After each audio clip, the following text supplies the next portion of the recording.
কেমন লাগলো? অ্যাকচুয়ালি ওদেরকে জিজ্ঞাসা করুন কেমন লাগলো, আমি না ঘুমিয়ে গেছিলাম। কেমন লাগলো আপনার? কেমন লাগলো? আমার খুবই ভালো লেগেছে। কেমন লাগলো? মোটামুটি কেমন লাগলো? মোটামুটি ভালো। ভালো কেমন লাগলো মোশাররফ করিমের পারফরমেন্স? ভালো লাগলো। ভালো হয়েছে। হ্যাঁ খুব সুন্দর বই আছে। কেমন আছে? মোশাররফ করিম সবসময় ফেভারিট অ্যাজ ইউজুয়াল। কেমন লাগলো ভাই? দারুণ অ্যাক্টিং কেমন হয়েছে? কেমন লাগলো আপনার? ভালো, খুবই ভালো। কেমন লাগলো? ঠিক আছে। ঠিক আছে।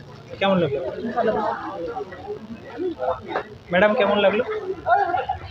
মোটামুটি হ্যাঁ খুব ভালো লেগেছে। ভালো হয়েছে। দাদা কেমন লাগলো? খুব খুব ভালো, ভালো হয়েছে। খুব সুন্দর। কেমন লাগলো? কি বলছো? কেমন লাগলো? ফোটাতে পারেনি ওটাতে পারেনি। কোনো মোশাররফ শেড, করিমের কোনো performance- শেড। মোশাররফ করিম তো ইটসেলফ ভালো, হ্যাঁ, কিন্তু শেডগুলো ইন্দ্রনীলের কি শেড দেখতে চাইলো বোঝা গেল না। মানে লাস্টের দিকে ক্লাইম্যাক্স ইন্দ্রনীলের শেড জীবনের অনেকগুলো আছে, ক্লাইম্যাক্সটা বোঝা গেল না। সিনেমাটা আরো ভালো প্রাণোজ্জ্বল করা যেত। একবার ব্রাত্য বসুর উচিত গ্যাংস অফ ওয়াসিপুর 1-2 দেখে নিয়ে সিনেমাটা করা, তাহলে অনেক সিনেমাটা এন্ডিজ হতো। Thank you.